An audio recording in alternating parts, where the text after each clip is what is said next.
Good evening mga lods. So, nagluto na sa bakunan gulay, oh.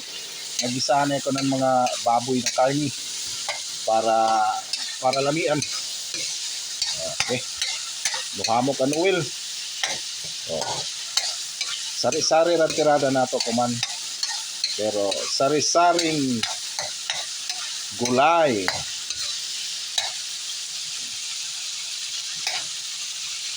So, diyan na mga lods. Okay na to lods kay para mo sarap ang lasa. Pero baganduda ko lods. Unta dili ni si parat lods, no? Diba? See that? You see that? Kabayong budlat.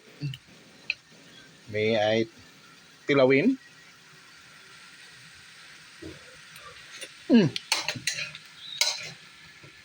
Kahawag-hawag.